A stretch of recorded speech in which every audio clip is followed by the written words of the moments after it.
So it's time for the look at the latest business news. The markets have been reacting, of course, to those travel restrictions put in place by the United States. And our business editor, Stephen Carroll, is here with all the details for us. Stephen. Stuart, it's another very rough day on stock markets. On Monday, we were talking about the worst day for global shares since 2008. Markets falling through the floors that we saw earlier this week. Investors reacting to two different events. Firstly, the declaration from the World Health Organization that COVID-19 is now a pandemic, and the travel restrictions announced by the United States. Let's start with trading on the European markets, which have just opened in the past few minutes. Paris's CAC 40 slumping by up to 5% in the opening minutes of trading. Sharp falls too on London. Frankfurt down over 5% as well. Falls too on the FTSE MIB in Milan. Oil and gas shares down among the worst affected sectors. That's as oil prices continue to tumble today. More on that in a moment. Shares in Asia having a pretty terrible day as well. The Nikkei in Tokyo down 4%. Sydney actually having its worst day since 2008. It had escaped that title on Monday in trading when everyone else was seeing massive falls, but the Australian market's being hit hard today. Traders saying they were disappointed that the White House didn't announce more action to tackle the slump linked to the coronavirus. Now, those travel restrictions having a huge effect on travel firms worldwide. These are just two of the big airline groups in Europe. IAG owns British Airways and Iberia. Their shares down almost 8% in London. Lufthansa, the German airline giant, down by almost 9%. Air France, we're hearing, down 15% in opening trading in Paris. Of course, all of those companies are going to see a huge effect on their business as a result of people not being able to fly because of the restrictions put into place by the United States. The airline sector has been having a tough time, and this is not helping the situation those companies are facing. Ironically, lower oil prices should help those companies, and we are seeing another slump on oil prices again today, but the demand issue is really what's going to affect those airlines worse to a greater extent. On the oil markets, we have the problem of lower demand, but also the price war that's happening between two major suppliers.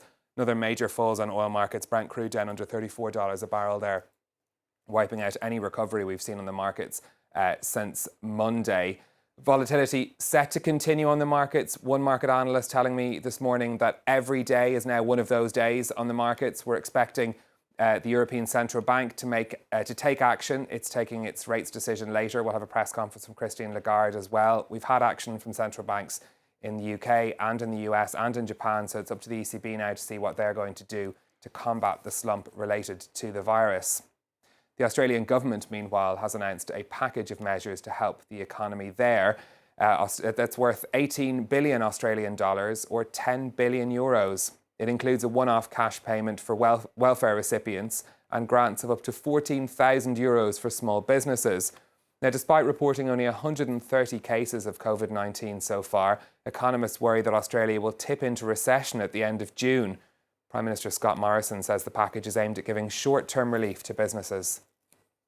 The fiscal stimulus that would be necessary and is necessary to deal with the economic challenges that the country will face in the months ahead has been an important part of our plan for Australia to move through the challenges of the coronavirus in the months ahead. This plan is about keeping Australians in jobs.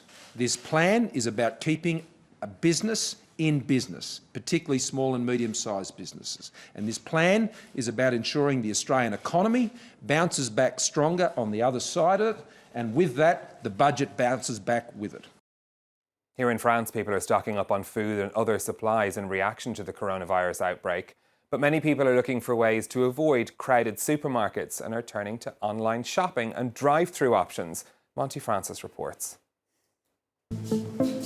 Wanting to avoid crowded aisles at the supermarket and long checkout lines, the outbreak of COVID-19 has many French people looking for alternatives. Like this customer who came to a drive-through supermarket for the very first time. We can get the virus anywhere, and it's true we don't know a lot, so it's a bit scary. In 2 weeks, the number of customers at the drive-through market has exploded. The manager has never seen anything like it. We've had an increase of 30 to 40% in orders. In terms of products that are the most popular, pasta, rice, flour, sugar, people are buying those kinds of staples. During the week ending on March 1st, sales of rice in France were up by 50%, pasta by 45%. Sugar was up by 21% and coffee by 14%. The behavior of consumers has radically changed all over the country since the outbreak. Drive-through markets have seen a 13% increase in business compared to the same week last year. And there's been an increase of 74% for home delivery services of groceries. As a result, orders for those in the supply chain are up. In comparison to last year, our volume is up by 33% for the first part of March.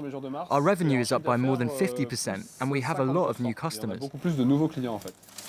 Consumers are buying more and in different ways. During the end of February and into March, overall, the grocery industry in France has seen a 6% increase in revenue in comparison to last year. Finally, for me, one of China's biggest food delivery firms is offering customers a paper shield to allow them to eat their food without risking spreading the virus. Meituan says the cover can protect meals from droplets from others if they're dining in crowded places, but also from the person who's eating. They're offering these shields free to users in Shanghai and Beijing. I don't know what to say about that. I mean, it's very practical. It's very practical. I think we're just about far enough away not to need them. Exactly, yeah. I can eat over here and I'm fine. Yeah, exactly. We'll be all right. Thanks a lot, Stephen. Stephen Carroll with Business on France 24.